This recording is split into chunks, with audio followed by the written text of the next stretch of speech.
Karena kita tuh udah lama banget, Kak. Jadi kayak, aduh sayang banget kalau mutus terus harus mulai sama orang lain. Nah, nah, nah, nah, nah, nah, nah. Ini bisa ada ruang buat sponsor, jadi kayak sambil gua ngobrol gitu kan, mungkin kalau ada teman-teman dari brand yang pengen product placement di situ kan sini, itu kan masih kelihatan bisa lah. Atau misalnya minuman gitu kan, minuman, wah di sela-sela minum. Kembali lagi bersama gue Jonathan Andy, Cubits, curhat berbayar tapi gratis. Sekarang gue sudah sama seorang penelpon, namanya adalah Anissa, bukan nama sebenarnya. Halo Halo, Kak. Anissa. Salam kenal.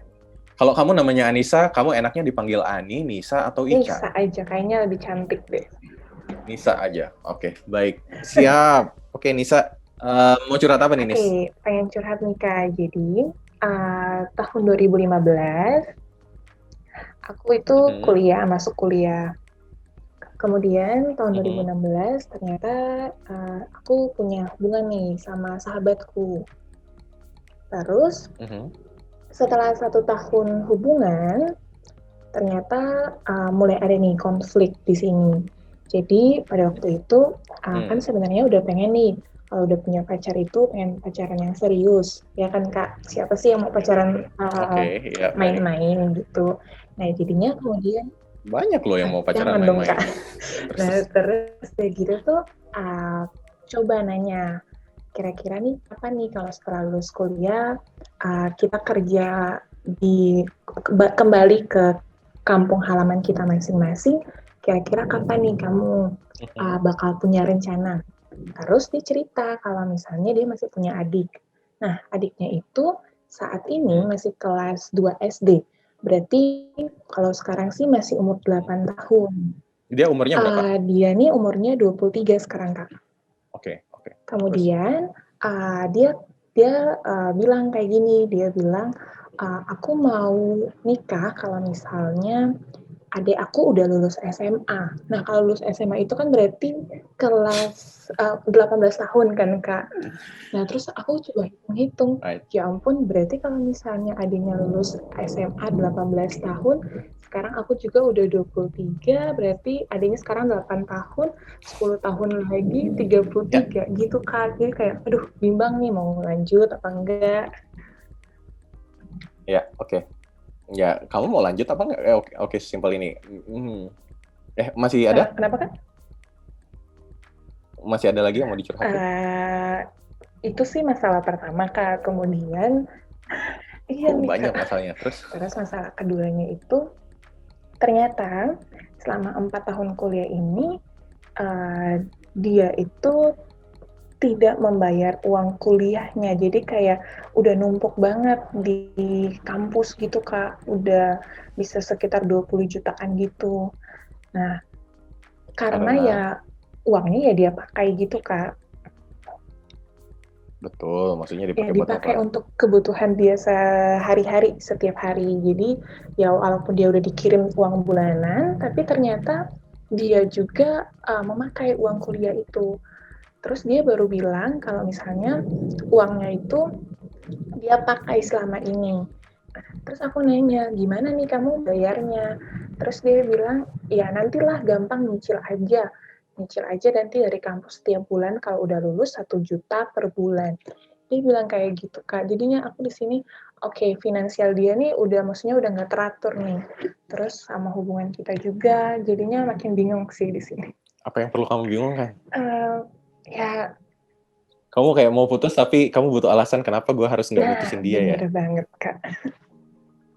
Ya udah, ada alasannya apa kalau gitu? Kenapa kamu nggak harus mutusin dia? Karena kita tuh udah lama banget Kak. Jadi kayak aduh sayang banget kalau mutus terus harus mulai sama orang lain. Nah, nah, nah, nah, nah, nah, nah.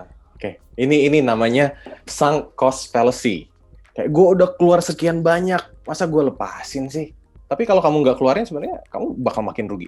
Hmm, Ya kan? Ibaratnya kamu investasi saham nih yang lagi trennya. Investasi saham. Wah, gue udah beli banyak nih. Dia lagi minus 5%, masa gue lepas sih? Gitu kan. Tapi kalau kamu nggak lepas, bisa jadi minusnya makin banyak. Bisa jadi minus 10%, bisa jadi minus 20%, makin rugi.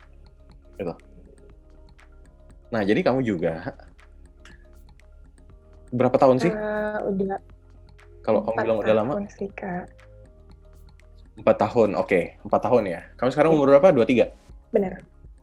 Anggap aja ya, kamu sama dia umurnya 23 misalnya. Kamu sama dia umur 23. Anggap aja menikah bakal mati sampai umur 70. 73 lah, biar Iya. gampang hitungnya ya. Berarti masih ada 50 tahun kalian bersama. Ini 4 tahun itu lama nggak? enggak sih, Kak. Ya udah. Ya ingat loh, gini, kalau kamu bilang, wah rugi gue udah sama dia 4 tahun, oke, sekarang pikirin, kamu 50 tahun ke depan, kamu akan sama orang yang kayak gitu. Gimana? Kalau dari aku yang ngelihatnya, oke, tadi pengaturan keuangannya mungkin nggak baik. Mungkin dia perlu belajar dulu. Nah, kamu tinggal ngeliat, dia ada potensi nggak buat belajar jadi keuangannya lebih baik? Atau dia orangnya menggampangkan? Gitu loh. Itu yang pertama. Yang kedua, kalau misalnya dia menikah 8 tahun lagi, ya balik lagi. Tujuan kalian sama nggak?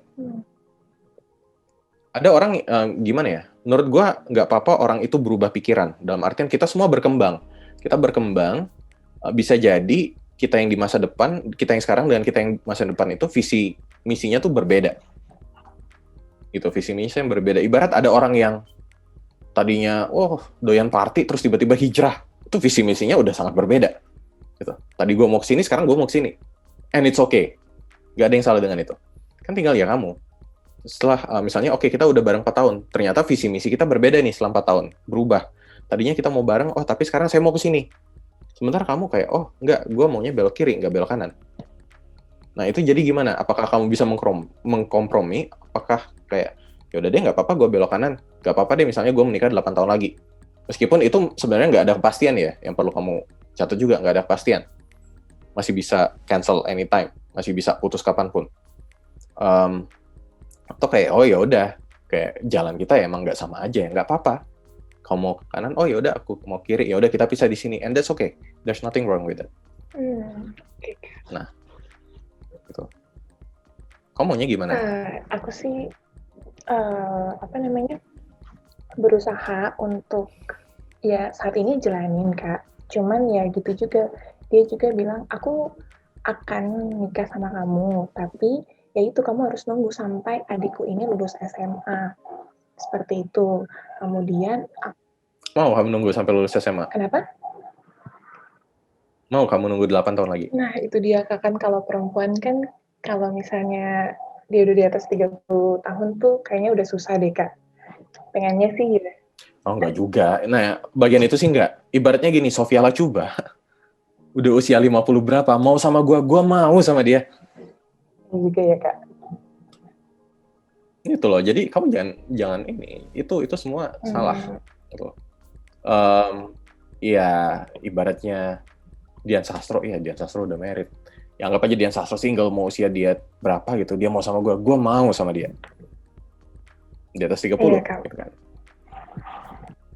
Tuh, jadi on that part kamu nggak usah takut juga.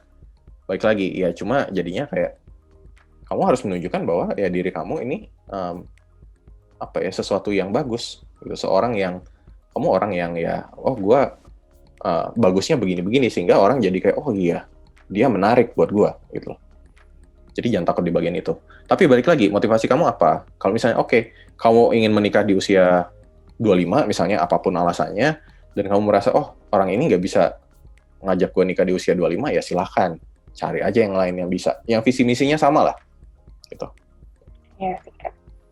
Bagian itu. Dan ingat ya, banyak sekali teman gue yang terjebak soalnya dia janji bakal nikahin gue. Padahal itu ya sebenarnya belum tentu terjadi. Bisa jadi terjadi, tapi bisa jadi gagal juga. Ibaratnya kalian udah pacaran, kamu udah umur 30, terus tiba-tiba kalian putus. Gitu. Kamu akan nyesel nggak? Nyesel. Itu aja. Kalau kamu tidak menyesali keputusanmu, ya udah nggak apa-apa. Oke, Kak. Paham sih sekarang. Gitu kan. Oke deh, Kak. Makasih banyak ya, Kak John. Baik, semoga sukses ya. Oke deh. Semoga berhasil, Kak. Oke deh. Makasih banyak, Bang. Yuk, mari. Thank you, Nisa.